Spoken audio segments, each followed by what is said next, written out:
Have you ever watched something that completely rewired your brain chemistry? A procedural network drama might not be your usual pick, but it's ours. This is The Buddie System, a 911 deep dive podcast hosted by three friends who have DM'd each other enough character dissertations to earn a PhD in media literacy. I'm Han, coming to you straight from the characters' heads. I'm Sil, bringing you to the observation deck. And I'm Rachel, connecting the dots with my red string. With our powers combined, No stone is left unturned. And no buddy is left behind. This episode brought to you by The Rotating Room and NSYNC's Bye Bye Bye music video. Welcome to Dispatch. What's on call this week? This week we're discussing Season 2, Episode 2, titled 7.1. Written by Zachary Ryder, directed by Bradley Bucher, and it originally aired Monday, September 24th, 2018.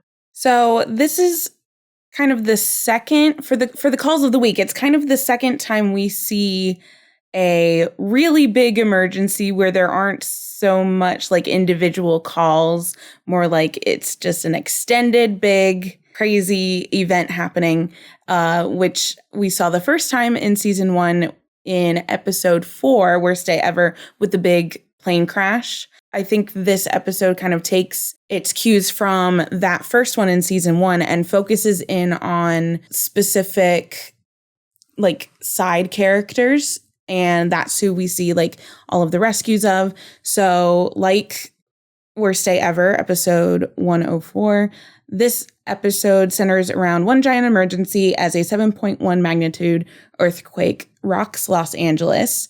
And we kind of see two main areas where our main characters are helping out. The first one is Hotel California, where inside a high-rise hotel that crumbles after the quake, we follow a family of 4 looking desperately for their daughter, a young basketball prospect whose leg gets crushed under the rubble, and a woman and her boss who are trapped on the precariously leaning 11th floor.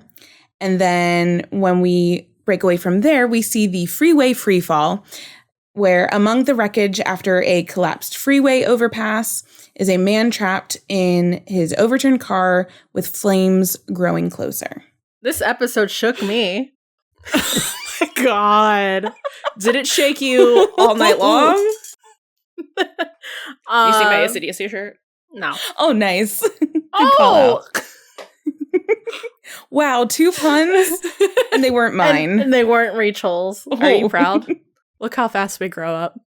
I'm so proud. How fast the night changes. Well, let me just say, as far as natural disasters go, I do not subscribe to this one. This one sucks. Not the episode, just the actual I was about natural to say. disaster. Well, yes, any natural disaster truly sucks. Well, okay, but you're talking to, and yourself, the resident Oh Floridians my over here God. who get hurricanes. Like, I know, I don't know. Like honestly, if I've said this before, I will say this again as many times as I can. Like, if I had to choose a place, or if I had to live in a place and choose like which natural disaster I would be most like susceptible to, hurricanes would be the ones I would choose, because they're the most trackable. You can't really track tornadoes. You definitely can't track earthquakes. That's terrifying to me. It's just like as someone who lives on the East Coast and in Florida, where there are no fault lines, like, We don't really get big natural disasters here. Must be nice, except you guys get snow, and you get snow. I don't think I can subscribe to snow. Not that much anymore. Global warming. I think we Ooh. barely got a couple inches the whole fucking winter. It wasn't even that cold. Like, it was like I couldn't really wear my winter coat because it's like the Columbia one that like reflects your heat. So I was just like sweating every time I put that bitch on. I don't know. I've seen too many polar vortexes on the weather. Well, no, that's like further north. Like, you'd have to be like in northern PA for that kind of shit, maybe. I don't even think you would get it in northern PA. I'm in Florida. Anywhere further north than North Carolina is north to me. Like all that shit was happening by the lakes, and I don't live by the lakes. where all the poets went to die. Because they froze. How did we get here? Sorry, I had to open it. No, this was Syl's fault. Okay. Natural disaster of choice. What would you choose? I would choose none, and that's why I live where I live. Well, preferably none. So bad type of natural disaster, but good episode. This is kind of weird for us to do as an episode just because this, for me personally, this doesn't feel like a full episode to talk about because it is a two-parter. Mm-hmm. So I feel like there's not like a complete arc for me to like really get into the characters' heads like I normally get to. I'm kind of in the same vein. I'm just like, you guys leave me at like there's no, it's not self-realization. It's shit, I forgot the word. Resolution? Sure, let's just use the word resolution as a placeholder, but that's not, I don't even think that's the word I was looking for. But like, yeah, I can't complete the arc. It's half a rainbow. Mm-hmm. I have a rainbow on my shirt. Oh my god, you do! It's Orange Bird. It's cute. Groovy. Yeah, this episode is kind of a weird one because, first of all, it's the second part of the two-part premiere. So from last week's episode, when we talked about the first episode of season 2, we mentioned that episode 1 premiered on Sunday and episode 2 premiered on Monday. So these two were back to back. However, this one is much more of a part 1 to episode 3's part 2. So it's like this weird like break of episode, but it makes sense because like, so this one ends on a cliffhanger, but it makes kind of sense to me because they, in marketing wise, they get you for both episodes close, like consecutive nights, and then it leaves you on a cliffhanger. So it brings you back the next week for that third episode. So I understand why they did it that way. Yeah. For sure. But like for our purpose, for our show specifically, I feel really weird. I feel like as we go into the themes, there's going to be a lot of overlap between this episode and episode 3. Because it's kind of one big episode. It's kind of one big episode. There's going to be some differences, of course, but we'll get that like fully realized. Yeah, we'll get those like fully realized culmination of these like little, 2 or 3 episode arcs with the third episode. So this is kind of it. I mean, it literally leaves us off a cliffhanger or like a building hanger. She made that joke before you got here. Well, I didn't hear it, so we just have the same brain cell. Good job. We're all Rachel tonight. So sorry. You should be proud of me. Success. You should. I was like, I need to make this joke. She's not even here, but I have to make it since she's not here. I'm so proud. We have semi-permanently decided to move our Jaws of Life segment to the beginning to try and make things flow a little better. So let's get into that. We're gonna need the Jaws of Life over here. There is an article that I found about the season 2 premiere, like the 2-part premiere, that talks about the ratings and how it hits high. Wow, they were really going for a pun for that. A Rachel level pun. They tried. They tried. So again, I'm not like super duper familiar with like how all of the ratings minutia works, but that's my favorite word today. It's your word of the day. We need to phone in a supernatural fandom analyst because there was always one. There was always one out there. I'm sure I could find someone in my own friend group, actually. Honestly, yes. So the article just talks about how the season 2 premiere of 911 on Fox posted a series high in the key ratings measures due in part to the NFL lead-in on Sunday because the Smart. episode 1 followed the Sunday football on Fox, and it went right into the first episode of season 2, and then this episode came in on Monday. So I wonder if they probably combined the ratings for both episodes. They might have. I think that's how they launched Tracker this year after the Super Bowl. They were advertising it like the whole like lead up to the Super Bowl. And then like was it CBS? Oh.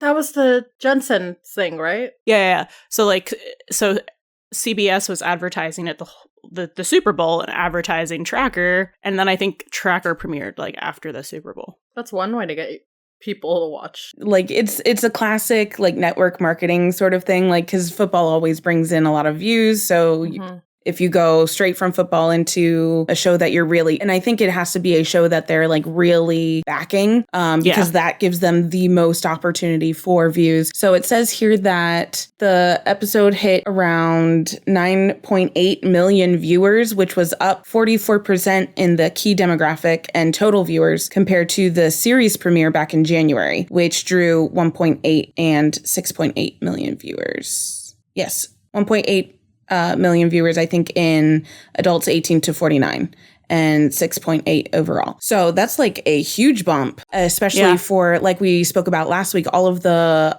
budget and marketing that Fox was putting into this second season premiere paid off. So I thought that was kind of interesting for people who like numbers.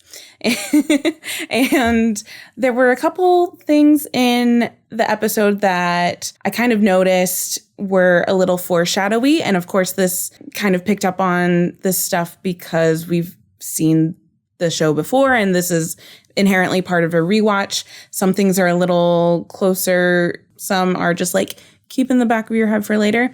So the first thing was at one point, Athena said when she was helping the guy trapped in the overturned car, she said something like, help is coming. And I thought that was interesting. And I think it was said another time as well, but I didn't write it down. I forget who said that. It might have been Bobby or someone in the hotel aspect rescue part of it. Because the third episode, the next episode, is called Help Is Not Coming. So it kind Liars. It kind of sets that up a little bit because, again, this is very much a part 1, part 2 little mini episode arc here. So just something to keep in mind, and how, you know, you can say help is coming, but like, you can do all that you can, but you can't always promise everything. I thought this was also kind of the beginning of what I noticed last time when I was watching season 2. There's kind of this ongoing theme. You know how last season we had like the let go theme was very much at the forefront of a lot of episodes, or like in the culmination of stuff. I feel like season 2 is very kind of focuses on the idea of being stuck. That is an episode title in, I think, one of the next couple of episodes. And we did have Trapped from the first season. And I'm going to be thinking about this as we rewatch going forward. And if there's like a difference between being stuck and being trapped, my kind of idea is like being trapped is more to do with like maybe decisions that are being made and more of a metaphorical trap, and stuck is more like being physically pinned without ability to move sort of thing. And we see that with the basketball player kid Jeff in this episode, which goes into my other idea of foreshadowing, which is, wow, if we had a nickel for every time a character in season 2 of 911 got their leg pinned and crushed and was rescued by their father figure, we would have 2 nickels. Which isn't a lot, but it's weird that it's happened twice. Yeah, so I wonder how far they plan when they start writing a season. So if like this was directly intentional. I like to think with the show that it is intentional most of the time. But yeah, it definitely is foreshadowing or paralleling the episode where Buck gets stuck under the truck. And he also in this episode says 2-ton truck, which he says, I think next season when he's or is it this? what episode does Abby come back? Season 3. Season 3. Okay. So and so when he's trying to rescue her fiance, and he's like, I know that this plane's a lot heavier than a 2-ton, a lot heavier than a fire truck. Anyway, I'm getting too far ahead in the parallels. But it directly is foreshadowing that. And I think very much you see kind of how they're showing that this is this kid's coach, but he literally says, like, this is my son. Yeah. Like, I see him He's as like a son to me. Exactly. Yeah, and he has to, like, be told, like, we can't focus on your kid if you don't leave. So there's a lot of paralleling there, and I like to think it's also intentional as well, because it's very much, it's right at the beginning of the season, and then that happens for Buck at the very end of the season. So it's like that bookendy thing that they tend to do. They like to do, yeah. Which goes into the idea of being stuck.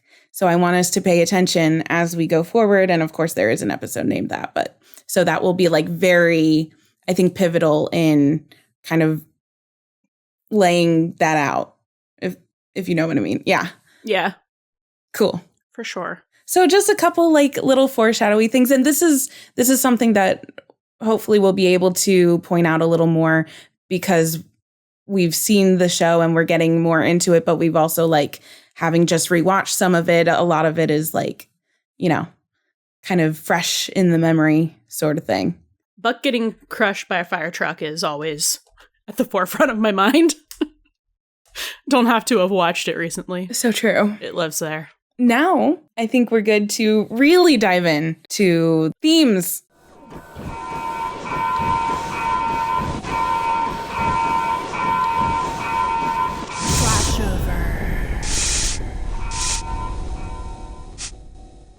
Themes! We have them. They're alive and well. As in most emergencies, fight or flight is something that you experience, but it's a very big theme in this specific episode, because we are in one giant natural disaster, one giant scene. And all of the characters that we're meeting and all of the first responders are in fight or flight. Very much so. And being in like fight or flight survival mode, especially for the first responders, they have to really make difficult decisions, and they have to, you know, really make sure they have their priorities right. Like, what will be the right decision for yourself to make sure that you get out of here alive, but also like what will be the best decision and the best ways to go about like getting, like, saving the people who need your help, which we see a lot as well. And then there's kind of like making sure your coworkers are safe too. Exactly. So it's like keeping priorities straight, making the hard decisions, especially in a fight or flight. Like they literally can't be in a flight mode. They have to be in fight. There is no flight or freeze. And they have to really think things through, because it's different. Like, I mean, on every call, they're supposed to like make sure that they and their coworkers are safe. But especially in this one, like Bobby made a point to say that like you need to keep yourself safe, because if you aren't, then you can't help other people. So you need to make that a priority. That was probably for Buck. A little bit for everyone, but But we also see here that in order to do all that, also they have to really compartmentalize, right? Like, you can't think about your family at home, especially, and I think we see this mostly because it's a natural disaster. So it's affecting like all of the Los Angeles area. That is everyone. We're usually there on a call, and it's like, you know, something is affecting this smaller group of people or one person, but this is so wide reaching that like it's just human nature to kind of be like, oh gosh, what about like my family at home? Are they okay? Like, you can't reach them because the cell phones were out and everything like that. So in order to do their job and make the right decisions and keep their priorities and keep themselves and the rest of their team safe, they have to really just like box that up for a little bit in like a healthy way that helps them do their job, and just kind of like push it over to the side for a bit. And I thought that was an interesting kind of like, we mentioned the season 1 theme of letting go, and this is kind of like an interesting reversal of that as well, because it's in letting go in season 1, it was all about like letting the job kind of go so you can like live your life and you don't have to take that home with you. This is the complete opposite of that. You have to focus on the job and saving those lives, and you can't think about the personal life. So that's an interesting kind of flip that we see already from the first season, which I thought was interesting. And it's also just like, it's so hard to do because like, you know, you've got Hen with a family and a child. We learn Eddie has a kid, like all of these things. You know, Buck has his sister in town now. And it's just like, you want to be thinking about all of these things, but you have to push it out in order to do what you need to do and save other people. Yeah, and keep yourself safe because, like, if you are distracted in this job, yes, you can get yourself killed. That's a big waiting to happen. Or in Maddie's case, probably not get other people killed. Be able to get people. Yeah, she could potentially get other people killed. Exactly. Yeah. So we have to see that from kind of everybody's perspective, and that kind of, and so not only do we see that from our first responders like Athena and the 118 and the dispatch operators, but we kind of see it from the opposite perspective as well with like families dealing with emergency situations, specifically like parents concerned for their kids. We see that a lot with Michael and grabbing Harry and May and how they have to be strong for themselves because Athena is out saving people and doing her job, but it's also a very dangerous time for her to be doing her job. And we see Maddie is concerned for Buck as well because she sees that he's on the scene and how they have to compartmentalize in that way as well and kind of like try to keep looking on the bright side, like they're doing their job, they're helping other people. Like you have to kind of rely on the thought that they are helping other people, but you won't really know like if they're safe until later. And that's got to be really hard as well. And I think there's also kind of a focus on the resilience of kids specifically in these kind of situations. Well, where we'll see that with kind of Harry and May a little bit briefly, but specifically the basketball star kid and how younger kids are able to bounce back really well because sometimes they may, like if they're young enough, they may not fully understand the gravity of the situation. You know, we're thinking about Christopher the whole time, even though we don't really get to see like his reactions to anything. But then we also see some of these older kids like May and Jeff and how they are more like they understand kind of more what's going on and they sometimes have to be the ones to make that decision, which is like a very grown up thing to have to do. They're also like trying to do the right thing. And we even see that with Marvin, who took the joyride with Athena. Also with that, there's an emphasis on father and son relationships, I think specifically. So we see like Eddie and Chris, we see the coach and Jeff, we see Michael and Harry.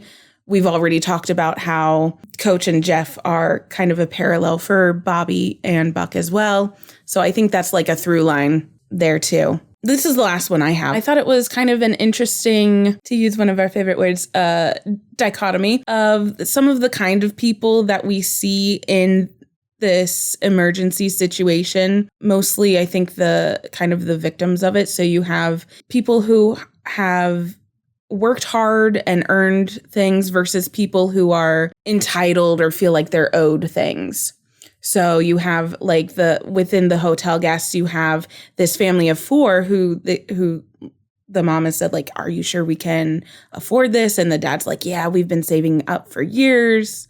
And we have Jeff and Coach who, like, Jeff has worked really hard to get to where they are. Like, he has scouts coming for them, even though their team lost in the first round.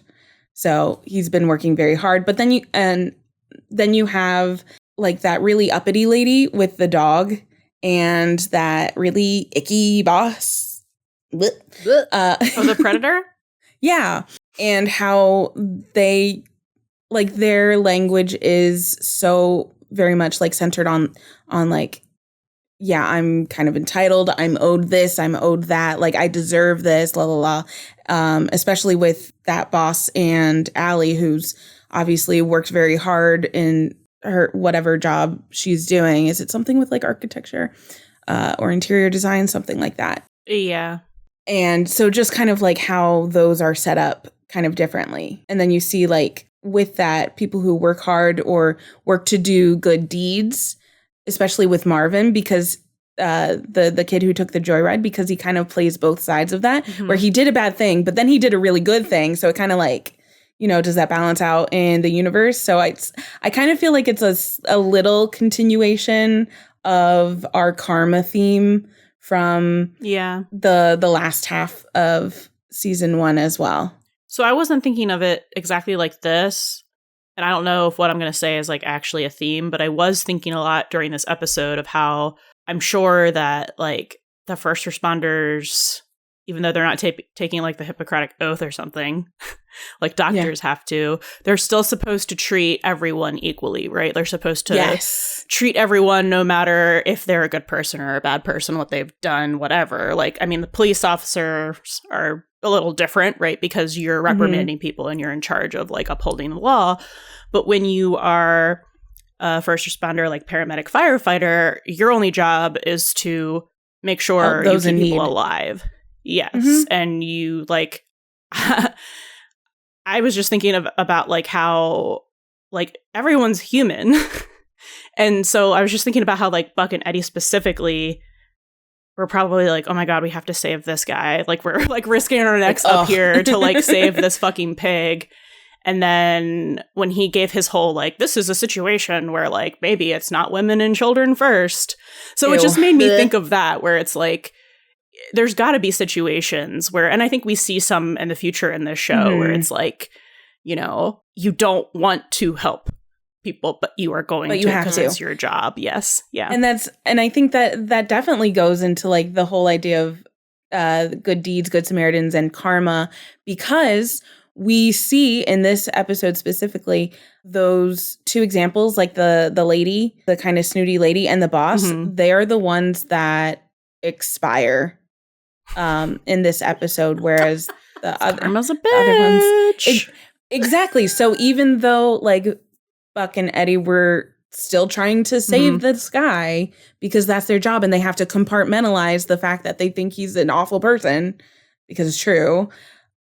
They're still doing their job. Their priority is to help the people, but then karma kind of, you know, steps in, takes control, and I think that's why we see like oh my God, actually, sorry, this just occurred to me. The shot where we see the lady, because it's her heels and we see that earlier, so it's meant to indicate her. It's very much kind of like the Wicked Witch. Exactly, with the feet and the shoes sticking out. Oh, that's interesting. And I thought it was funny how his shot, he went splat on like the Hollywood stars. I didn't notice that one. Was funny. Wait, and also for the Wicked Witch, she had her little dog too. Oh my gosh, she did have a little dog. Oh, look at that. Interesting. I feel like we're coming back around to that. Might be relevant soon.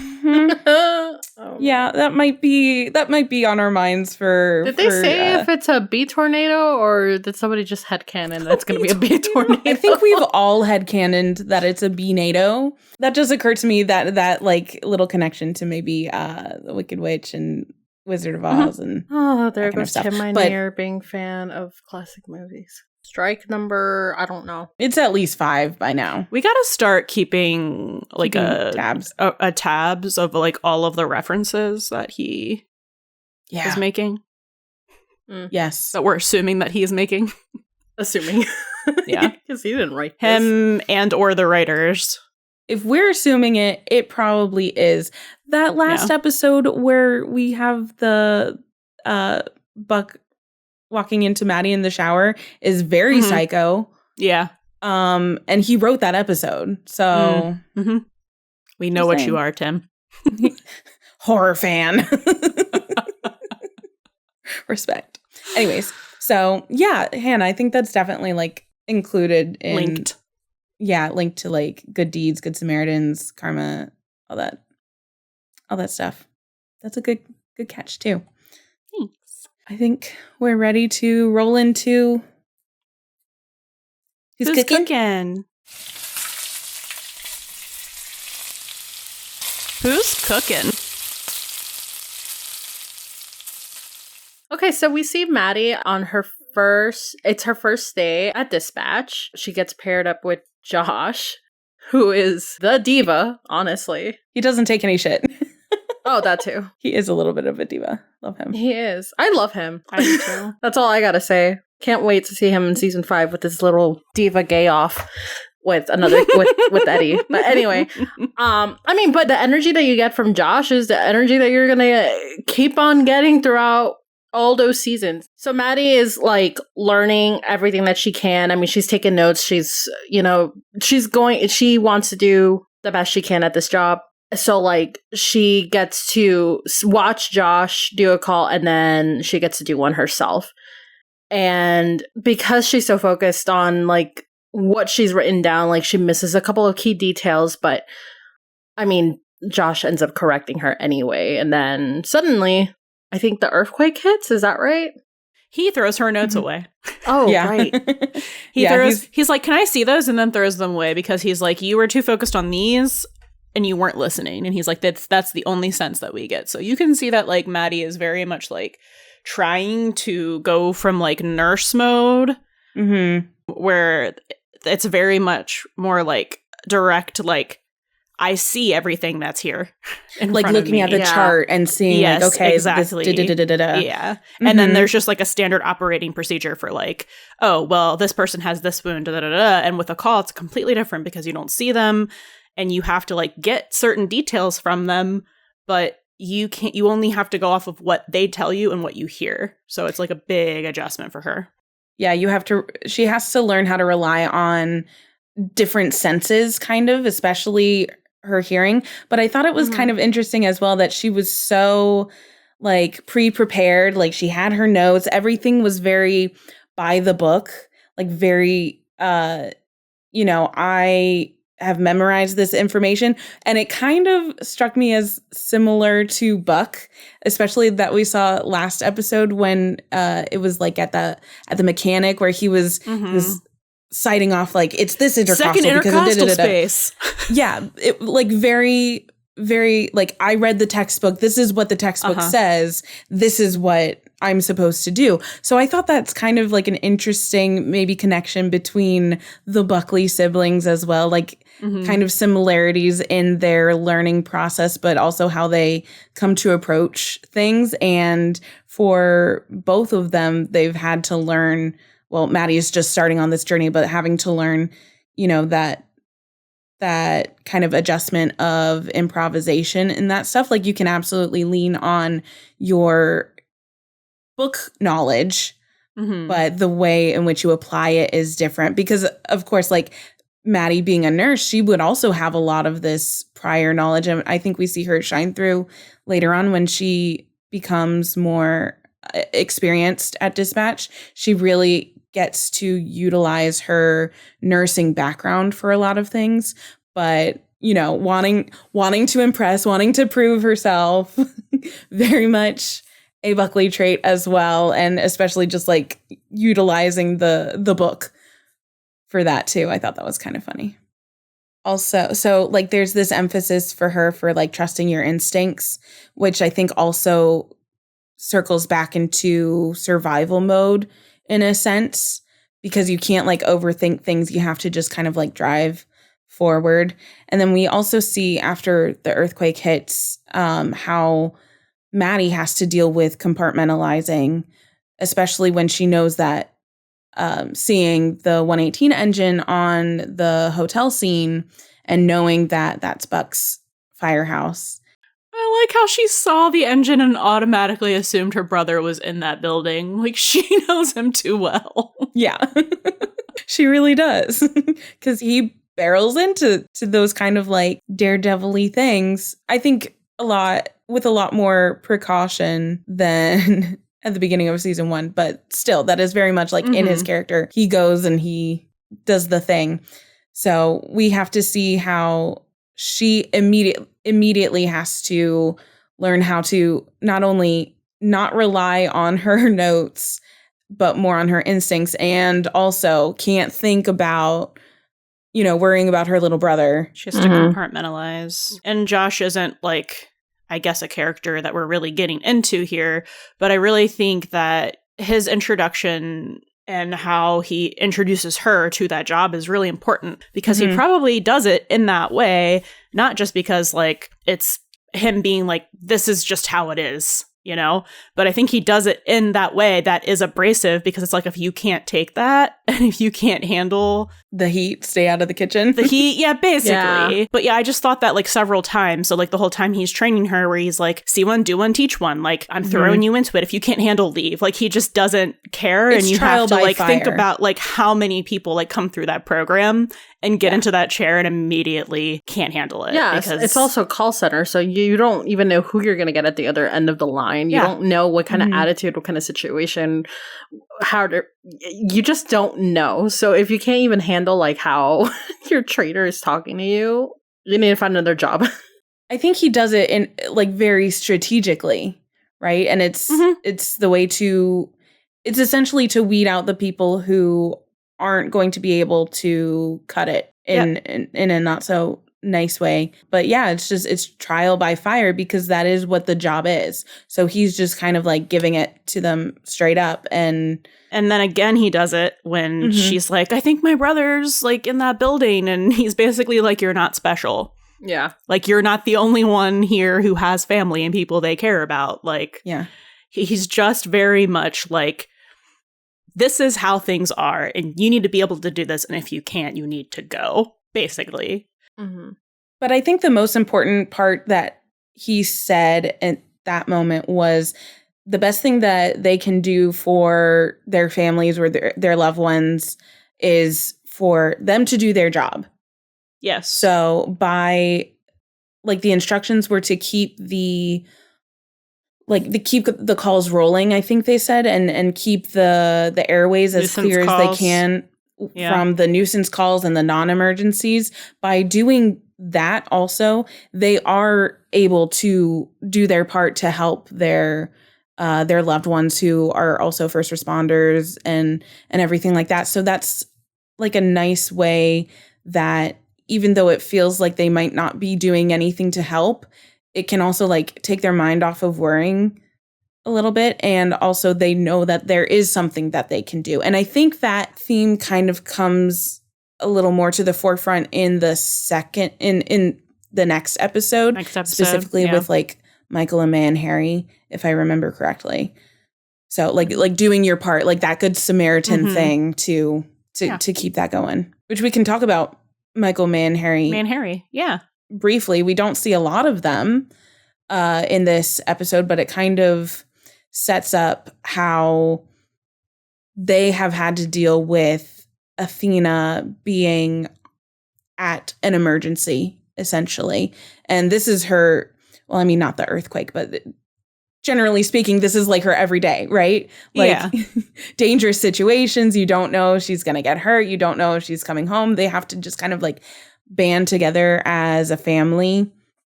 And it was, you see how Michael is trying to hold it together. Like he's obviously very worried, but he has to kind of tamp it down for his kids. And I think May being a little older, I think she understands a lot more than we obviously see Harry, because he's all like, isn't that cool? School's going to close for a little bit. And that's such a kid thing. You know what I mean? It's how you look at the world is very much, anything that keeps me from going to school is the best. Or you even like, because when you're learning about like natural disasters or things like that, it's all very much just imaginary to them. Yes. So they're like, this stuff is cool.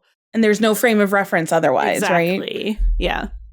Yeah. And it's just like, it's really sweet because it is just like quintessential kid thing. And it kind of breaks your heart a little bit like, I know why Michael does it, and he's very right to do that because he corrects Harry and says, like, no, this is like a bad, serious thing. People are hurt. Like, you have to be cognizant of that. But it's also kind of like heartbreaking because you don't want to have to break that little kid's spirit. Mm-hmm. You know, like how you look at the like world. Having that, I can't imagine like that balance as a parent, trying to like be honest with your kid and trying to like protect their, for lack of a better word, like their innocence. Yeah. You know, I think he did a good job with it. And then you see the like reality of that situation kind of smack Harry in the face where he's like, wait, where's mom? Yeah. And it starts computing that like, oh, people are in trouble, people are hurt, and I don't know where mom is. And I think the situation is different because we were talking about how like Athena goes through this, like, not the earthquake, of course, but she goes through, there's a sense of danger every day for her. Obviously, the difference is that they can't even get into contact with her because the phone lines are down. So going back to like Harry asking where's mom, like Michael Norme can't assure him like if mom is okay. So like that reality really, like you can see it in his face, his eyes, like he's like, oh, like just really does smack him in the face. It's like that realization that dad doesn't have an answer is just like, oof. Which like is scary. That's like such a epiphany to have as a young kid to like you think your parents know everything. Exactly. Like your parents are infallible. You know, they know everything. They've got everything under control. They've got it all handled. And for Harry to kind of get a little bit of that awakening and seeing like, oh, they don't have everything handled. And I think it's like the gravity is even more because they can't reach Athena and like it becomes less of a hypothetical for Harry, right? Like you said, Han, you know, when you're reading it in the textbooks, you're like, oh, this is kind of interesting. But then all of a sudden now you have this like very personal connection to this like disaster that you're seeing in real life. That's terrifying. And it's just like you have to so quickly go into that survival mode and that compartmentalization, even if like if you're a grown up, if you're a kid, depending on, you know, what the situation is, like if you're safe, if you have loved ones who are like on the front lines of it. Yeah. Speaking of loved ones who are on the front lines of it. Athena. Actually, it's interesting because when we see her, it's in this episode, it does like a little flashback sort of thing, like a little rewind. So we get a little more of the backstory of what she was doing on that freeway where it left off in the previous episode. And just kind of like one of those happenstance things, like she ends up outsmarting this kid who's joyriding and knows exactly where he's gonna be even as he's running, and just like shows up at his house, which is hilarious. It's very Athena. It really is. She's like, I don't need to run after anybody. This kid's going to show up right here. I'm just gonna be ready.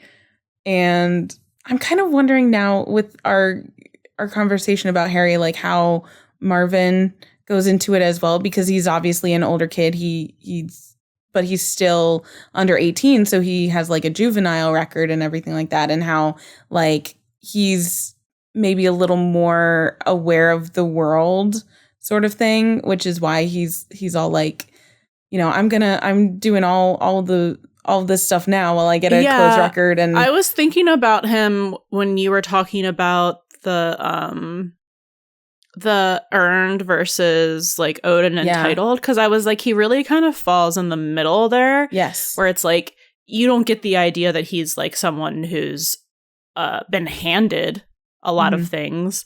But he is kind of walking that entitled kind of line where it's very much a theoretical thing as a kid, even when you're a teenager, where you're like, well, I'm not going to actually get in trouble for doing this, because he's, like he says, like he's just, the only thing that's happening is he's just using a little bit of gas. Like no one's getting hurt. He's not really stealing. People get the cars back. The consequences aren't real. Right. The consequences aren't real until they are. So I was like, I don't really know where to put him there. He's kind of in the middle. Yeah, it seems like he's had those like awakening experiences that we're seeing happen to Harry right now. Mm-hmm. But like, oh, it's interesting to think of like all of the kids on this like childlike innocence spectrum to like, I'm basically a mini adult sort of thing. Mm-hmm. And I think Chris and Harry are further along, closer on the still childlike innocence thing. Harry is a little like, Christopher is all the way still childlike innocence, doesn't really like have as much awareness of what's going on. Then it's Harry, and then like Marvin isn't right like smack dab in the middle there, and then like you have Jeff, who basically has to make these like really big adult decisions for himself. Mm-hmm. So that's kind of like that's an interesting theme that didn't even pick up on there, or like the resilience of kids. But look at us discovering this in that as like we go. Spectrum gradient kind of. So yeah, for me, this episode for Athena is very much just us showing her like back in her bag, where she is just very, very good and competent at her job. She's so good at improvising. And I think it shows how she is willing to utilize any resource, including the criminals in the back of her car. Mm-hmm. But she's so funny. She's like, you're gonna wish that you were in jail if you piss me off. Like, you better do this thing and not run away, or you're going to hate you think your mom is gonna kill you? Yeah, it's like you can take Athena out of the family for the moment while she's doing her job, but you can't take the mom out of Athena, right? Like she really was like big mom energy with Marvin, because he kind of like let it be known that that's what he was truly afraid of, more than, being chased by police. It's like, oh man, my mom's gonna kill me. And she's like, okay, bet. She is really mothering him, because that's, at the end of their time together, when she's putting him back in the car after he helps, because he's like, really, like, we're not good. And she's like, no, like, once you're in the back of my car, like, you're not leaving. And she's like, but I want you to think about this the next time you think about, like, taking a joyride, how bad you feel right now and how good it felt to do the right thing. Yeah. And that was very mother of her. She is mother. She can't stop. No. It's so interesting too how she does go into like first responder mode, how easily, like, we already know, like, she so easily takes charge of situations and was just kind of like doling out like, okay, you do this, you do this, you do this. And like you said, she is good at like assessing the surroundings. But I would say it looks a lot like improvisation, but I think it's leaning a lot on her previous knowledge of theory and seeing what's around her and combining those to utilize like her current resources. That's still improvisation. Yeah. But it's like a different flavor of it, like less like true improv, like flying by the seat of her pants sort of thing. So like some people do. So deduction, basically. Yeah, it is really clever of her to utilize Marvin as a resource, but give him this opportunity to kind of balance the scales a little bit and do something good. Like good, like it doesn't seem like he's a bad kid. It seems like he just does like some not great things, and to give him this opportunity to kind of like see what he's capable of doing in a more productive way. To think about like the world around you and people around you instead of just yourself, kind of. Yeah. And it's possible that she did leave an impact. I think he is also in Lone Star, correct? Ooh. I think you've mentioned that. I think you mentioned that last time. Well, hold on. Just so we can fact check. Okay, yes, confirmed. He is in Lone Star. Oh. For like a hot second. Oh my god. Anyway, Bobby, Hen, and Chimney. The 118. I think we have to talk about the 118 as a whole. So, just as a note, I think it's really cute that like we're still getting background characters with no speaking lines. I don't know when that stops, but it's really cute that they like really are filling up the firehouse at this point, and then there's other people on the call in the background. Yeah. It's like, oh, wow, they're not the only 5 people that work there. They're the only ones who speak, though. Some of them get names sometimes. Mute. Okay, so we'll just hop right into when... The call, right? Not the call. Not even when they're the fire, the engine, because that's more of an when Eddie the thing. earthquake happens. Mm-hmm. What's there to talk about? How... They're just reacting. They are just reacting. I mean... The earthquake hit. They fell. I just thought it was interesting how the fire station is not at all earthquake proof. Yeah. So it's like they very well all could have been like fucking impaled in their own emergency and not been able to go out and help anyone else. Was Eddie the one who was under the engine? Yeah. He almost died like 3 times in that scene. Wow. Wait, could that also be foreshadowing? Oh, that also could be a steaming bowl. Foreshadowing. Just saying. Too soon. There's a couple instances of, like being under the engine and stuff like that. Yeah. So yeah, it did strike me kind of interestingly that like that whole part of like oxygen tanks fell over and like you would think everything's glass exploding. Glass locker room. Shit from the ceiling falling. I know. I was like, this is not up to code. It's just like us for real. Why isn't this like reinforced? I don't know. I was going to say, we don't really know anything about earthquakes. No. That's true. I mean, and granted, because we don't really know anything about earthquakes, but we do know that 7.1 is really, really big. That's bad. It's bad. So I can understand just kind of like with hurricane, how, like building codes and everything like that, you can only do so much. You can only reinforce it to withstand up to, like this much. And if anything more than that, then you're just kind of like SOL a little bit. That's what I'm assuming. But also it's just like all of that stuff was like, that was a lot that went went wrong. And just kind of like, yikes. But, same thing with the hotel. Like, but I don't think they were up to code. That was on a fault line. So, that was why that happened. Anyway, when they show up to the Leaning Tower of SoCal and Bobby looks at it and like... I know, oh my God. does his little cross of himself. Which is so cute. That's the only kind of like religious kind of response we see in this disaster, which is interesting. Because I wonder, he also probably has to like compartmentalize that for himself as well, because that's such a big part of him. But as they arrive to the scene and they look for the incident commander, and we get that whole speech about like, here's how you make it through the day sort of thing. It's kind of like you put all that stuff aside, you put all of the personal things aside, you have to focus on one task at a time. Shut your feelings down. And they have to weigh the real risk of entering the building, especially for those that do have families. Like Chimney is the one to bring up like, Hen, you have a son, like you don't have to.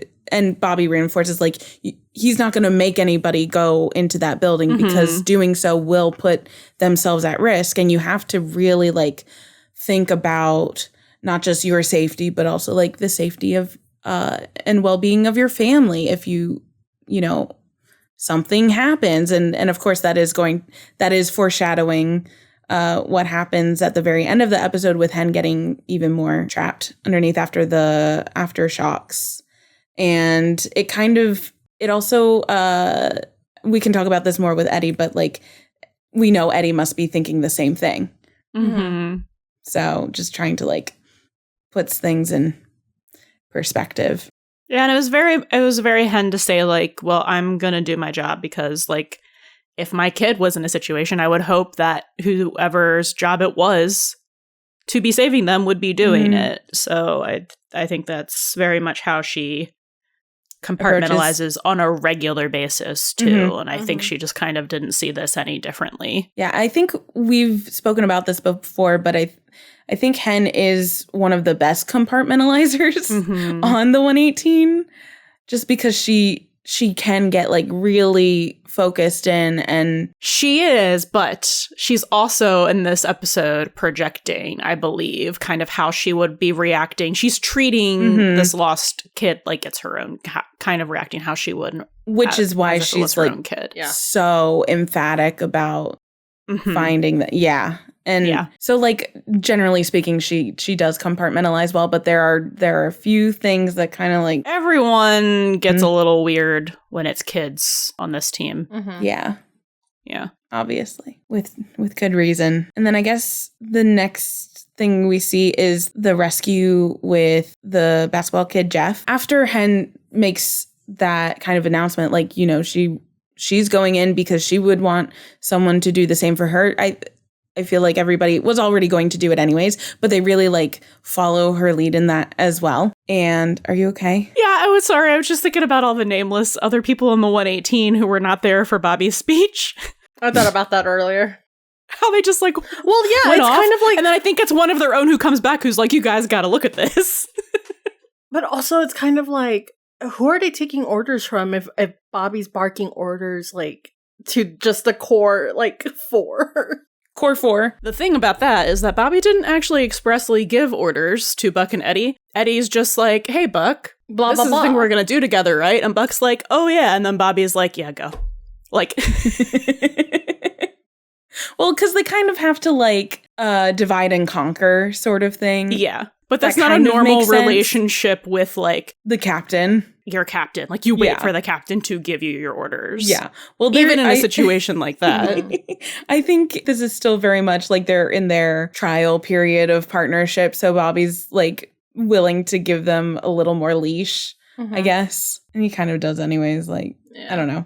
Just like, oh yeah, you guys want to work together? Sure, go right ahead, be my guest. Like, I'm not going to stop you.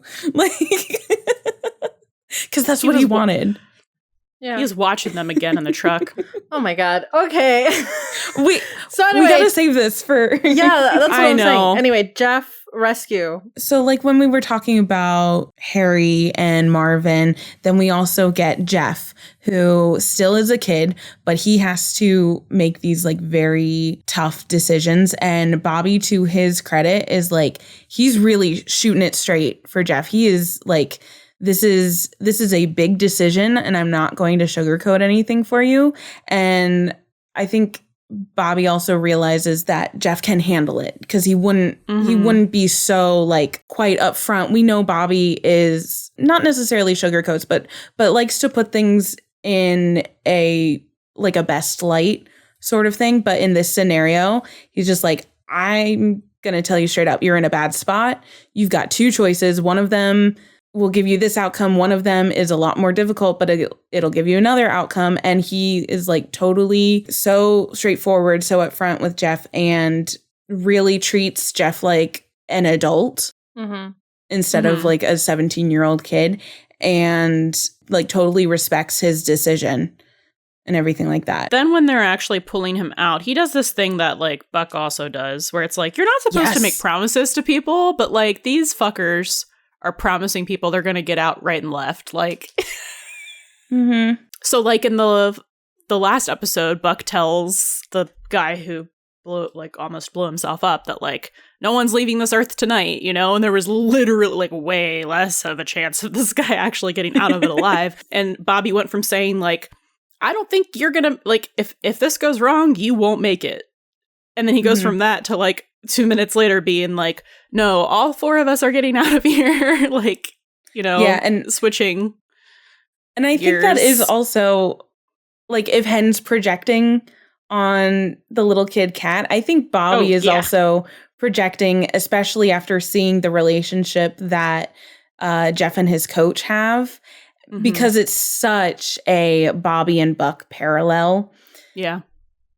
Because we already know, like, Bobby sees Buck kind of as his son. They have like a very similar kind of rapport. Like, even though, you know, Bobby is an authority figure, there's this so much more like familial closeness.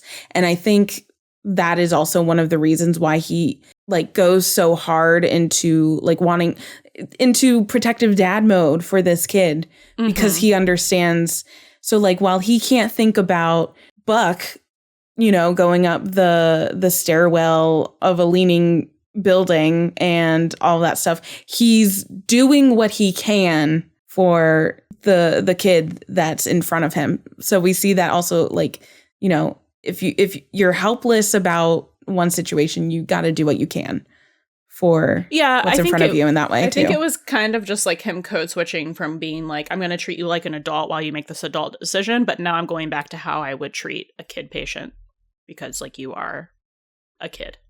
Yeah, like that balance. But I think it's less of like, I'm going to treat you like a kid now, more of like, I'm going to treat you like you were my own kid, which I think is a distinction. I think it's somewhere in the middle, but okay, that's fine. Also, like Buck, Jeff has a little bit of a martyr complex because he insists like if everything goes wrong, because it's so risky, like for everyone else to leave him and save themselves. And I think that is what like jumpstarts Bobby's like extra protective mode as well, because he's like, no, that's not happening. Even though he said that's what would happen 2 minutes ago. Yeah. But I really love that scene where we have Bobby, Hen, and Chimney all working together with Jeff, and that like him being his own little hype man and everything, and how it gets all of them to like really like boost them as well. I think is just like, it was giving something really lovely. Friday Night Lights. Yes, it was. Which is the wrong sport, but it's the same feeling. Yes, I know. It's the spirit. Yeah. Yeah. And I don't know. I'm just like such a sucker for those kind of things where it's like, give me a little bit of like really like the music behind it was really like, yeah, like building, like, yeah. And then that kind of stuff. And it really shows like this sense of resiliency for someone so young, and like even in the face of danger, and just kind of like reminds it probably reminds, you know, the 118 like why they do what they do, you know, and gives them like that extra bolster to continue on when they have to compartmentalize so hard. It's Eddie time. Eddie. It's always Eddie time in my heart. Eddie. just like get Venom out here. So kind of in like a continuation of where we see we're talking about kids and their resiliency and everything like that. We really get to see that with what is essentially Eddie's secondary introduction. And we see him with his son, which we didn't know about in the last episode. So this is kind of like, oh, what is this? Like this extra, like this new layer to peel back for Eddie, because we learned a lot about his background in the first episode when Bobby was listing off like all of his achievements. Like he did 2 tours, he earned a silver star, he was at the top of his class in the academy, blah, blah, blah, blah, blah.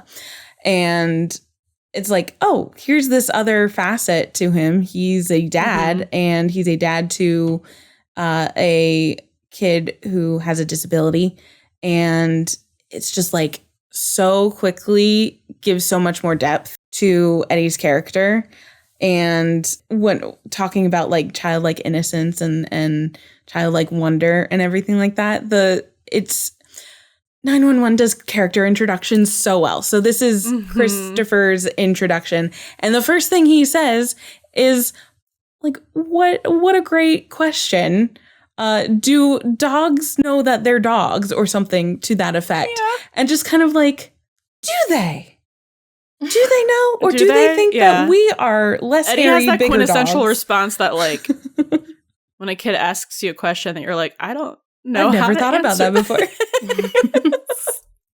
Yeah, but he explains very so logically cute. Where he's like, you know, like we know we're humans, but like, do they know that they're like that we're different, or do they just think that we're like big, less hairy dogs? It's a great question. It's a fantastic question, and it gets you inside the head of how old is he supposed to be here? Like 7. Yeah, like what a great just like immediate dive into a 7-year-old's like frame of mind, and just kind of like how he thinks out of the box for what like a grown-up would think is out of the box, because grown-ups are boring sometimes. And and like this lovely childlike wonder. And I also kind of think like, it's kind of like, I know we've said this in an episode for the last season, but we, at some point, and I forget which one, we talked about Buck having like this kind of similar like childlike wonder, right? That he never has been able to let go of. So I don't know. I just wanted to connect. It's one of the reasons him and Chris get along so well. Exactly. Yeah. So we kind of see that foundation being laid there a little bit. And it just like really shows, I don't know, just like so much. It says so much with saying so little. Mm-hmm. Yeah, we get to see like the very hyper competent work Eddie. This isn't a home Eddie per se, because they're not at home, but you get to see this very like soft side of him. And while his kid is like in wonder of the world, he's in wonder of his kid. Yeah. And you can just tell that like the kid is his world. Mm-hmm. Just from this short little scene. Yeah. It's so great. I love it. And he also doesn't treat him like a kid. He's just kind of like how Bobby treats Jeff like a grown-up, you know. So it's obvious from the get that Eddie is very good with his son as well, because he just like, you know, sometimes parents want to give an answer, or they give kind of like a BS answer to like assuage the kid's question or something like that. And he doesn't give an answer because he's not perfect and he doesn't know. It's so interesting.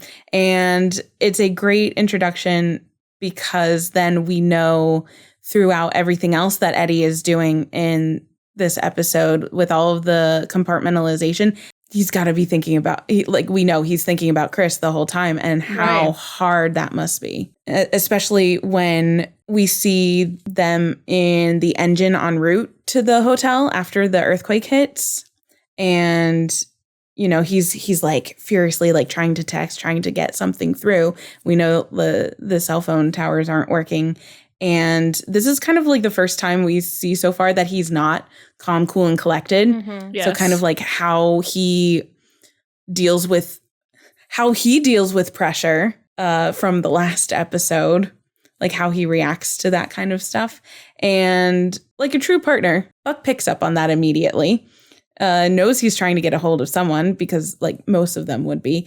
But I think it's an interesting character choice, the way Eddie pauses and kind of contemplates and if he wants kind of to like, say. It's like he's weighing. He's debating whether to open up or just be like a family member. You know what I mean? Like, I think he was kind of deciding like how much trust, much information to put into Buck, but also like the rest of the 118 because Bobby's in the other seat right over there.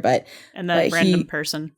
And then random person who we don't know. I'm assuming Chimney and Hen are in the ambulance. So that's what I think.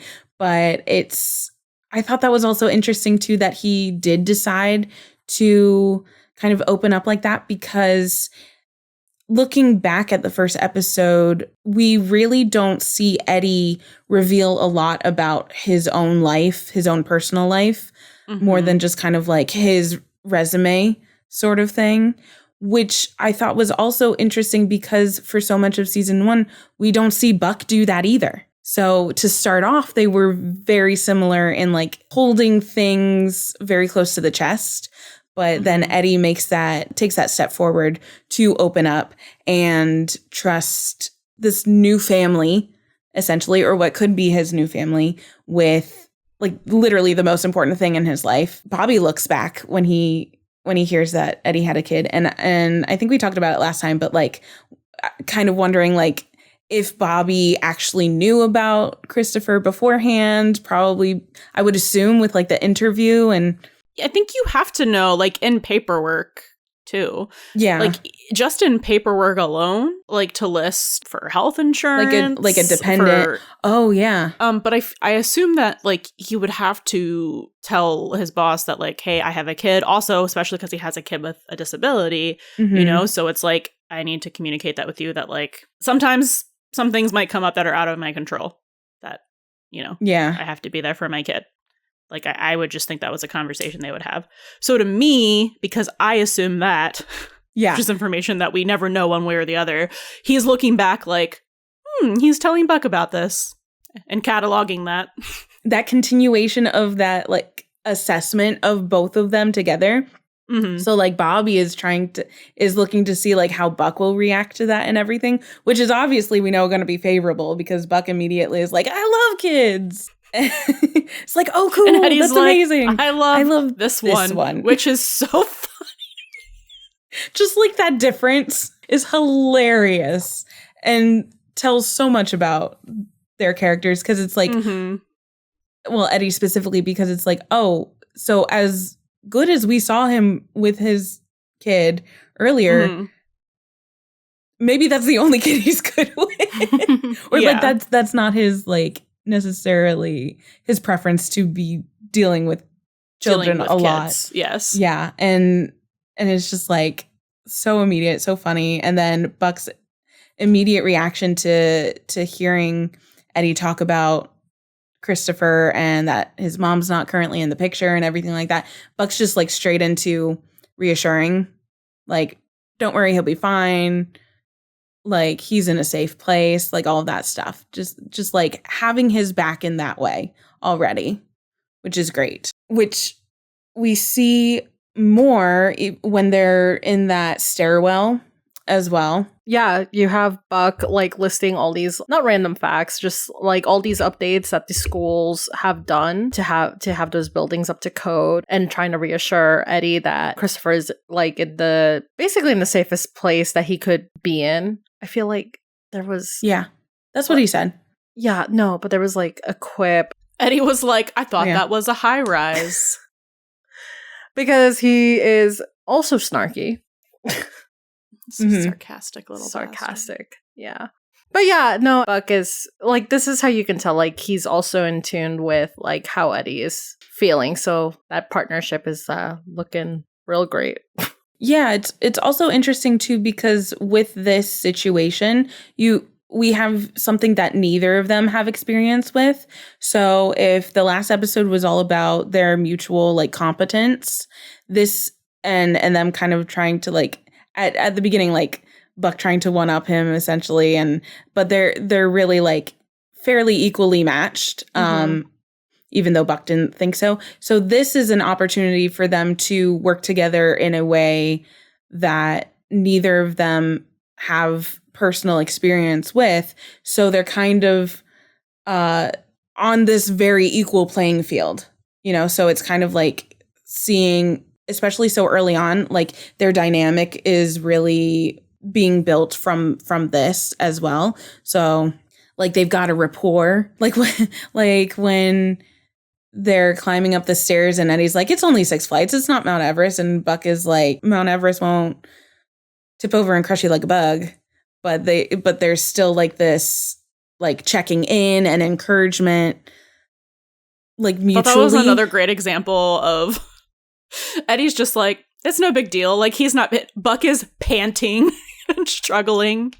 And I know he's, like, over his, like, bitterness of, like, Eddie being better than him, but you can tell that he's just like, yeah, but this is not the same thing. Yeah, but it's not bugging him in the same way that it did last episode, where he became very self conscious. No. About it. It was just kind of like, well, this is annoying. This guy's not even breaking a sweat. So there is which that, is annoying. Like, which is annoying, but he's not, like, taking it personally. No. Like he did in the last episode. So you already see, like, that kind of growth from that aspect as well. And we just see, like, how they have to compartmentalize even more when they finally get to the hotel room where Allie and her really awful boss is. And, like, how often, we need a counter for this, how often Eddie tells people to just, like, shut up, don't talk. Because it happens multiple times. He's just like, just don't say anything. And it's in, like, these really awful situations. Oh, I want can we make a master cut? Yeah. Of him. Yeah. Saying shut up, essentially. Yeah. Because I know there's at least 2 times, and I'm sure there's going to be more. Oh, there are more. That's really funny. And that that brings in, again, like we saw a little bit of that sassiness in the first episode, and we see it again. It's like very lightly sprinkled throughout. Mm-hmm. like that true personality traits of his. It's like he pulls that out when you least expect it. You're like, sir. It's like Bobby's morbid humor. Yeah, it is. But I just thought this one was specifically funny because he just like used the timing to his own advantage, where it was like, stop. Okay. Where it was like, it could seem like he's saying like, don't talk because you could break the glass, like any sort of movement. But he's kind of like, actually, you should just shut up forever. Please shut up. Don't say anything more. I love how they were also like, you guys need to get with the times, to the old asshole. Mm-hmm. Especially because this was like 2018. So the whole YouTube movement was that. That's what Buck said. He was like, have you paid attention in like the last year? But yeah, I love how when she like told them what happened, like they just fucking tag team him. Yeah. Like, what the fuck is your professionally? Mm-hmm. What the fuck is your problem? Professional version, basically. And while they're doing that, like they're multitasking, like they're dressing this guy down professionally and, getting each other like hooked up, and it's like all seamless without a word communicating with each other. Yep. Verbally. It's how quickly they go to like be able to have their backs and work as a unit. And then I also thought it was really interesting. I kind of found a bit of a parallel to the second episode of season 1 with this, because of when the boss falls out of the shattered window and Eddie is literally right there. He's so close. He's like has his arm outstretched. Oh my God, it's Eddie's second episode. It's interesting to me that in Eddie's second episode, those invisible string just like theories. in Buck's second episode, we get this first major loss on a call, and it also has to deal with heights, and falling from I don't think a this great one is height. going to keep Eddie up. No, and that's also Eddie has experience with difference. losing people, but yeah, that is true. He does have experience with losing people, but he doesn't have experience with losing people as a firefighter yet. Yeah. So of course there's inherent differences. Eddie is more well equipped to have to deal with that kind of loss and everything like that, but it's just like the situations are very similar because it's both the second episode of this character. Yeah, there's the high height. I didn't even think about that. At the very beginning they said the ladder wouldn't be able to get to that direct spot, so they have to do this go around sort of way, which also happened with the roller coaster as well. And then it goes to, this is a little bit redemption because Eddie does end up being able to grab hold of Allie out of the window, but it's also maybe a little bit of redemption for Buck because he is the anchor point for both of them as well. So he's the anchor being. He's the anchor being. He's the anchor being of the 911 universe. So it truly shows how like Buck really does have Eddie's back in that sense as well. I just thought that was like a really interesting parallel. That is something that I am not sure is intentional, but very. I mean, like good job either way. Yeah, whether it's intentional or not, like that was kind of sort of full circle. Also, kind of sort of. Let's give. Yeah, that's cool. Yeah, like a rehash, but different. Yeah, in a different way with different circumstances and different type of people, and that also shows too how, or like when we see the outcome, we'll see how Eddie deals with that as opposed to how Buck dealt with the roller coaster thing. So just kind of like an interesting thing to keep in mind. I don't know if I didn't catch on that the first go around. So you know what's weird is I think I did. I just didn't remember it. Ooh, you smart. Because I'm like, oh, I think it was just the idea that he lost someone on his like first couple of calls, right? Yeah. So it was like a major loss because whether it's, even if he is a shitty person, he still, someone just died in front of him. Yeah. Yeah, that's traumatic. So that's kind of whatever traumatic. way you slice it. So I think I think, yeah, I did connect those dots. I just forgot about it. Is that all we wanted to talk about Eddie at the moment? I think so. The rest is gay. Hey! Where's the fire?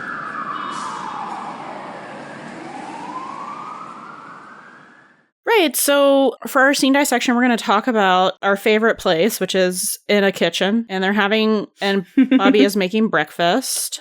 And, you know, as dads do, he's like speed round and is just like asking. Like, get to know you questions. And he's like, if you weren't doing this, like, what would you be doing?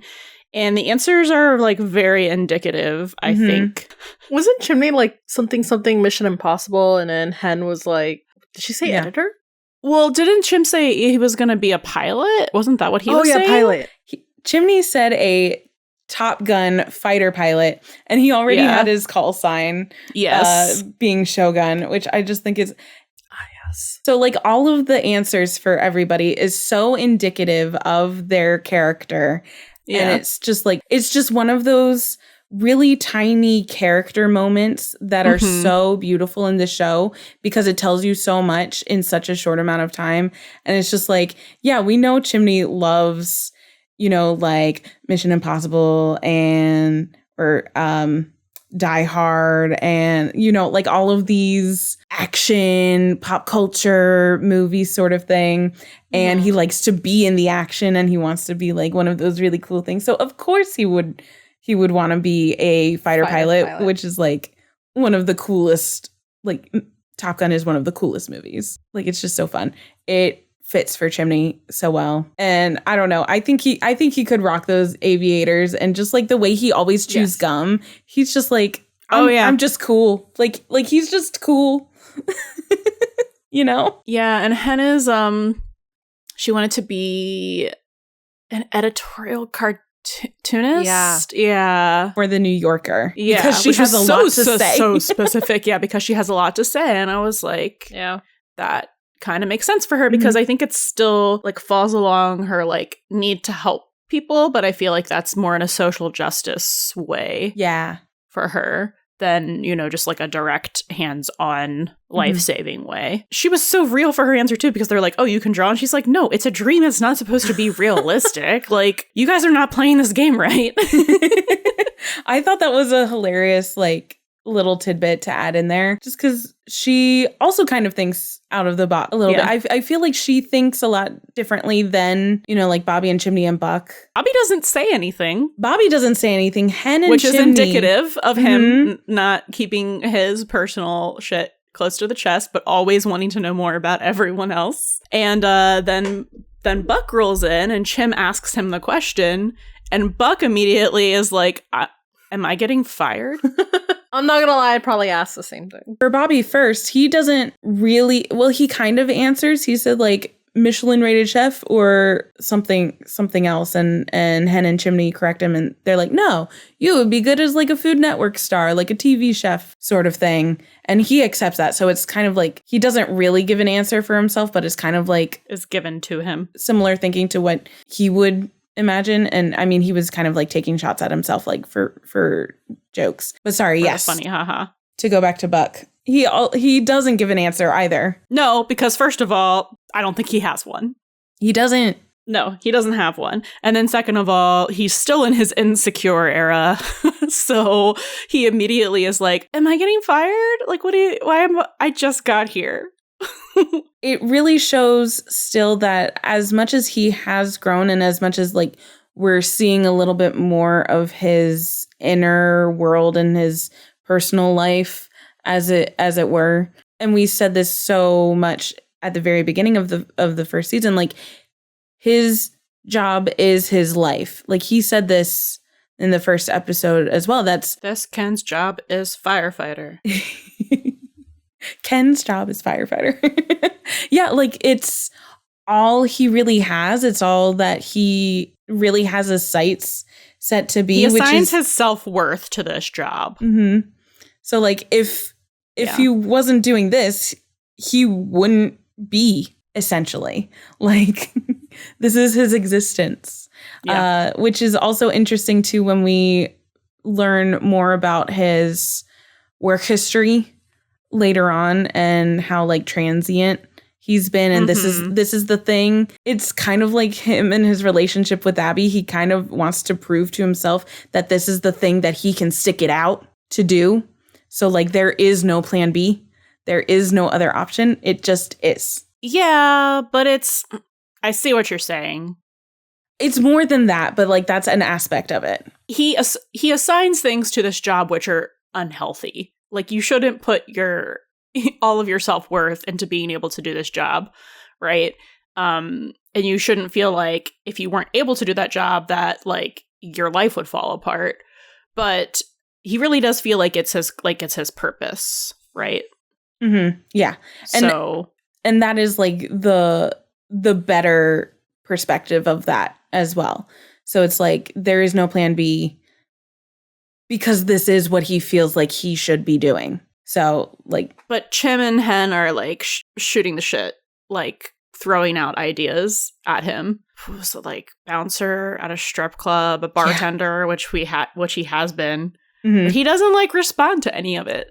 No, he's still, like you said, kind of in his, like, insecure era a little bit. I don't know if it's maybe because they were too close to the mark for some things. Like, he had done some of those before, and he doesn't want to kind of like divulge that because he still hasn't divulged a lot of information, like personal information about himself. Like I think that because we were talking about in the last episode how like he felt insecure in that job even before Eddie got there. Mm-hmm. And he wasn't like responding to their ribbing very well. And I still think that is true for them. So like him and Eddie are cool, but I still feel like he doesn't quite feel confident with his place with the rest of them.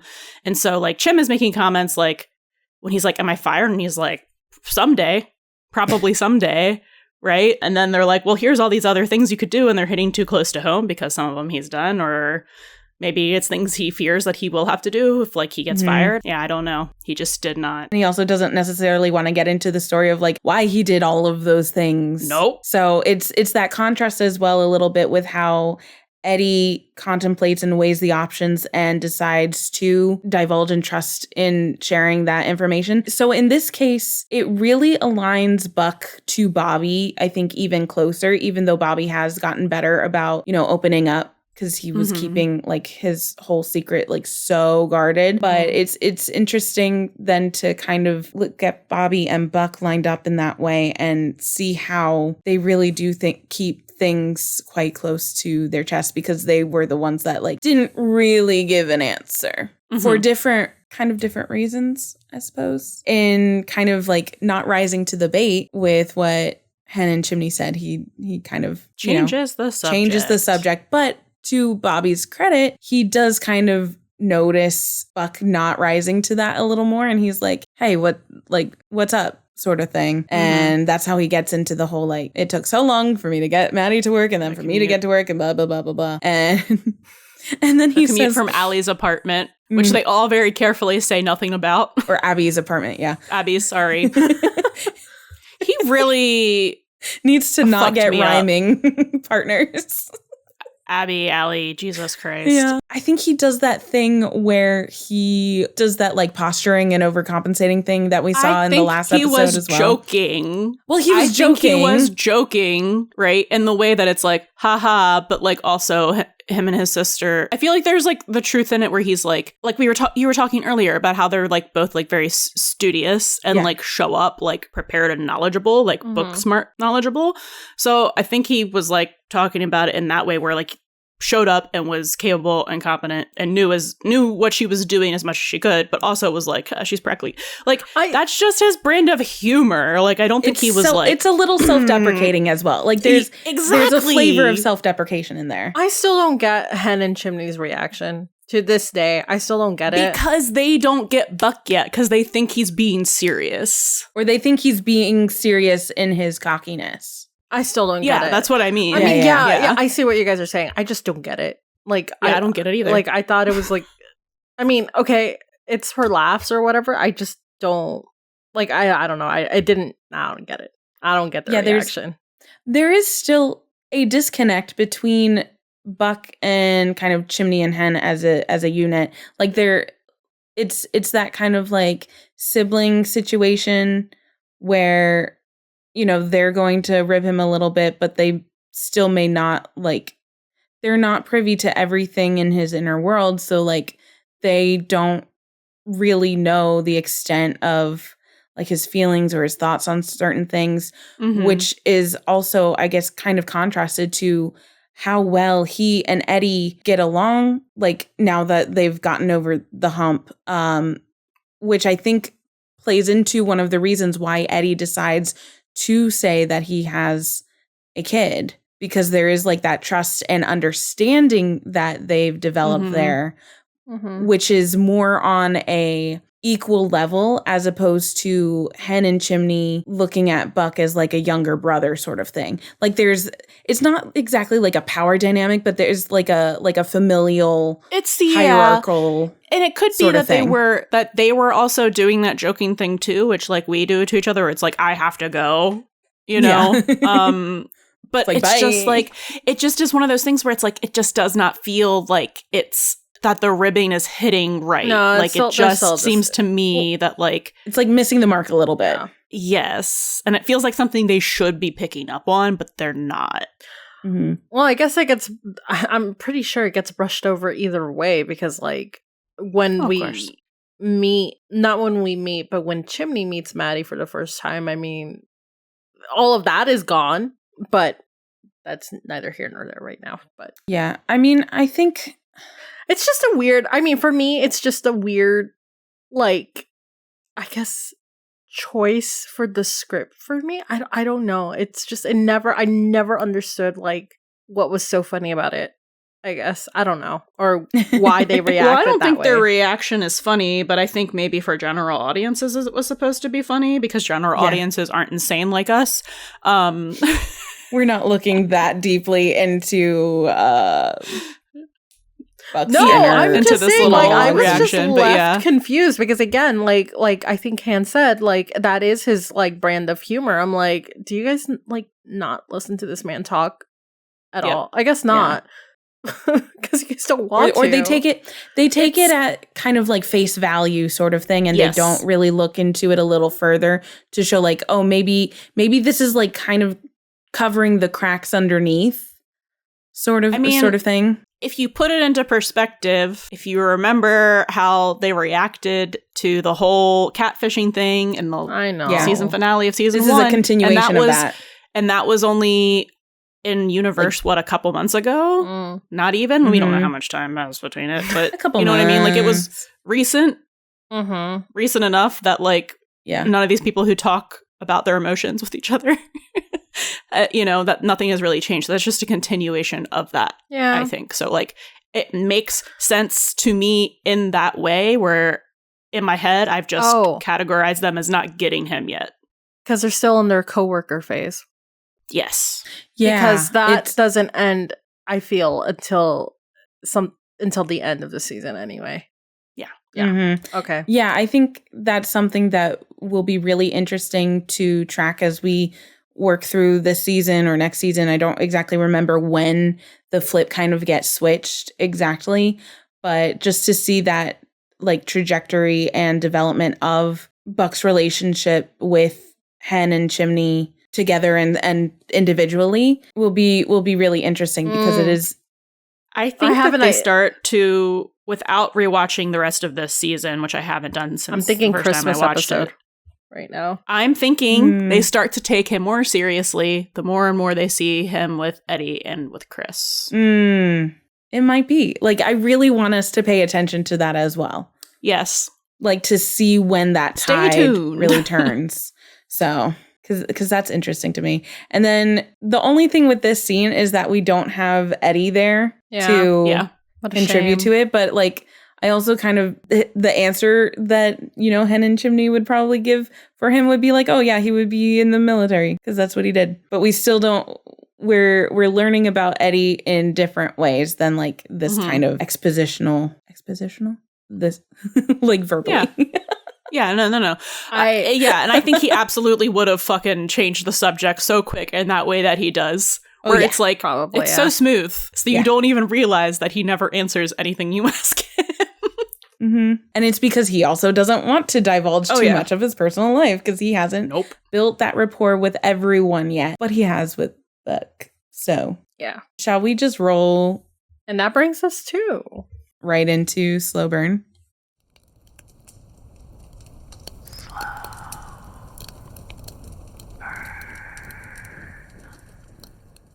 And this is all you. Why is this always all me? We're watching the same show. You set things up and I find things to add. So anyway. I feel like we kind of talked about this a little bit though. Yeah.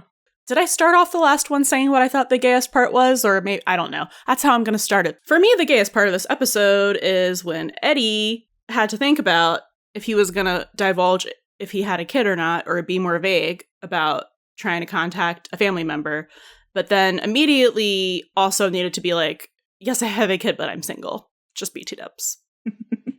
Was not necessary information because it was not who he was trying to contact. It's not what Buck was asking. I'm still trying to remember if this was before or after Buck was like, oh, he's a cute kid. I like kids. I love kids. I love kids. And immediately... I think it was after. Oh, was it after? Well, either way, this man baby traps himself. Or this is the seed of baby trapping himself. No, it's he says, oh, I love kids after Eddie says he has a kid. Oh, there you go. So he just baby traps himself. He's like, oh, you're single. You have a cute kid and you're single? Okay, perfect. All the things that I'm looking for. And you're my partner? Yeah. Perfect. Checks all the boxes. I'm looking for it because it's going to bother me that I can't remember. It's afterwards. You're certain? I'm 98% certain. 99% certain. Because otherwise it would be like totally apropos of nothing, right? So it's that whole scene like in the engine is Eddie furiously texting on his phone and Buck being like, who are you trying to contact? And that's when Eddie thinks about like, do I say that I have a kid? Do I keep that to myself? Do I, open myself up in this way to this person that I still don't know super well? He says that he's all he has. His mom isn't in the picture after he's like, oh, he's super adorable. I love kids. Oh, so yeah. Again, for the third time, he baby trapped himself. And it's like, I love this one. I'm all he's got. His mother's not in the picture. Okay. It's that like really open acceptance that Buck gives Eddie, which is like the facial expression that Eddie has in kind of like going out on a limb, essentially, and then being accepted for that part of himself is really lovely, because you can tell he's like kind of feeling some inner turmoil with like, do I say, do I not say, do I like be honest, do I just kind of like gloss over it? And Buck accepts him fully for that. Excitedly. I feel like he's like super guarded to like give that piece of information. One, because like, his kid has a disability. He just revealed that the mom isn't in the picture. So it's like all of these things like one can assume about Eddie as a parent. Buck is just like, I guess like immediately accepts all that information instead of like judging him for it. Because I think like as a single parent, you have like that stigma. Okay, you're a single dad. You're working this job that's like with crazy ass shifts. Your kid has, again, a disability. You're putting yourself in danger all the time. Yeah. And it's like fear of that judgment, which we will get to see. I think in season 3, we do get to see parts of what I'm talking about. That's probably why he was nervous to talk about it. Yeah. So Buck's immediate acceptance is kind of like just refreshing. He's like, okay, I can open myself up more, trust my partner more, and so on, basically. Yeah, it's all to like help build on it's like another cornerstone of the foundation of their relationship is laid right there. Like that's pivotal and for them. And I mean, we do have Eddie saying, well, Buck is like, I love kids, and Eddie's like, yeah, I love this one. Well, that's going to be truer for Buck going forward because he's gonna anyway, sorry. Correct me if I'm wrong, but I think in general, thus far, we have not really seen Buck ask a lot of personal questions to anyone except for Abby. And that's kind of like... We asked a lot of questions. But they weren't really, like, personal. Like, I mean, they were personal, but, like, we didn't get to that deeper level until, like, probably, like, at the end of the season. Right. So I guess that's the wrong word. I meant, like, when you notice someone's kind of off, if it's just, like, a coworker, you're like, I'm going to let it be. But if it's, like, someone that... It's because Abby's energy wasn't as inviting, I guess. No, I'm trying to imply that he's only like leaning into kind of trying to ask questions and comfort people who he's romantically interested in. Because we don't see him do that with Bobby, Chim, or Hen. We don't see him, and I think he is really emotionally intelligent and he can read people. Yeah. But I don't think we really see him do that. I think the only time we saw him do that in season 1 was with Abby. Mm-hmm. Well, it goes back to, I think, like that feeling of equal partnership, which we know that, like, with Abby, it was primarily only on Buck's side. He thought they had an equal partnership. So there is a lot of overlap or parallel there, I think, because of, you know, our conversation that we had canon, maybe or may not be actual canon, that Eddie was essentially brought in to be Buck's partner, which is inherently putting them on that same level. Right. So, I think Abby was the first time that he ever really felt like he had an equal partnership with anyone. And of course, now he's been burned about it, but he's still like so open. Like, and I think that's just part of the beauty of his character. He's just like generally so open and accepting, and he wants that partnership, right? So he realizes now that he can have that sort of thing in maybe a different sense, because he's still seeing Abby as like the romantic partnership. But this gives him the opportunity to have that professional partnership, because like we just said in the scene dissection, like Chimney and Hen are inevitably like on a slightly different like dynamic. They have a different rapport with him, and like he obviously can't have that equality with Bobby because Bobby is his captain and his direct like supervisor, like authority figure sort of thing. It allows him to view Eddie in a way that like, oh, maybe I can have an equal partnership with this guy because he's giving me a little, I can give a little back. We're already seeing that push and pull, that mutual push and pull that helps develop an equal partnership. And if his only previous experience with that kind of thing, even in his own mind, so like he still technically has like a skewed perspective, a skewed experience with that, was with Abby, like it's going to, I kind of lost the train of thought a little bit, but like something about equal partnership. I agree with everything you're saying. I think I found a better way to word what I was trying to imply, is that he's doing that thing when you find someone intriguing and you're trying to learn more about them. Like if you date someone, the whole like purpose of going on a date is to ask questions and learn more about them. And that is what we see him do with Eddie. And that's kind of what I was implying, that we see him do that. And we don't see him do that with any of the people that he is very platonic with. Even though that's a normal thing to do with friends, is to like ask them, hey, are you okay? Or who are you trying to contact? Because it's an emergency situation. That's what I was trying to get at. Because we don't see him doing that with anyone else. And he knows all of them have family members who they're worried about. We don't see him going, are you okay? Like, that's all. I just was like, interesting. Could mean nothing. Which could mean nothing. Could mean everything. Yeah, I understand what you're saying. I think part of that does have to do with like him viewing this like equal partnership, which makes it easier for him to do that maybe. Yeah, I agreed with what you were saying. Yeah. I was just... Yeah, I got you. I just think that they're connected. Sure are.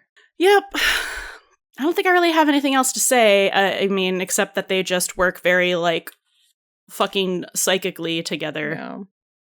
Very quickly. Mm-hmm. It's like once they get over that, like, perceived enemy sort of thing. Or Buck gets over it, you mean? Yeah.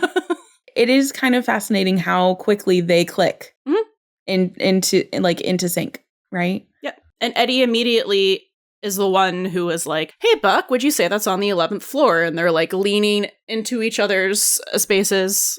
And so Eddie is like, I'm picking you, Pikachu, to go up this with me.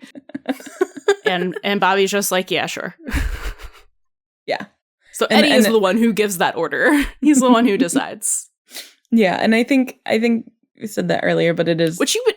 Well, okay, I guess he's a paramedic, so I guess that's fine. Okay. See, and that's one of the reasons why, like, they are a good partnership that way, too, because you get a little bit of, like, both aspects. Mm-hmm. I don't know. It's just, like, it's so nice. It's an extra litmus test to their partnership so far. And again, because they are on that, like, more... They're both inexperienced with this kind of scenario, and, like, they get to build that experience together. Yeah. So anyway, I can't wait to see more of Buck and Eddie continue to work seamlessly and in sync together. And I want to know more about, well, I know Christopher. I'm just saying I want to see more of Christopher. I miss Christopher. Yeah. I miss Chris too. And I'm so excited to watch Buck baby trap himself. Mm-hmm. Mm-hmm. Step by step. It's also going to be really interesting amidst the backdrop of them rescuing Allie and just, like, there's a wrench and things. I like barely remember Allie, and I do thought, too. You know what I just thought is, and Chimney begins when he's in the locker room with Tommy, and Tommy's like, if I ever thought about you. That's kind of, I was thinking that, like, about Allie. Oof. I know, she's such, like, kind of a blip on the radar sort of thing. Yeah. I also forgot that we have to see the beginnings of Tommy Kennard this season. Oh my god. I'm so over him. We get to trash talk him, so that's that's gonna be fun, actually. Can't wait to finally, like, rewatch these episodes, because, like, I was not gonna watch them unless, like, I was forced to, and here we are. So, like, yeah, can't wait to trash talk him. It's gonna be great. So remember, don't get stuck in the Leaning Tower of SoCal. But if you do, take Buck and Eddie with you. Thank you for listening to the Buddy System podcast from start to finish. We literally cannot shut up about 911, so please come talk to us on your favorite social media platform. We are at Buddy System Pod everywhere. That's BUDDIE System Pod. Leave a 5-star review on Spotify or Apple Podcasts to get a personal shout out in the next episode. The Buddy System is a Nerdvergent media production featuring music from Divinity. Can't get enough of the buddies? Subscribe to our Patreon for access to exclusive content and our Discord community. Catch you next time. And don't forget, bring a buddy with you.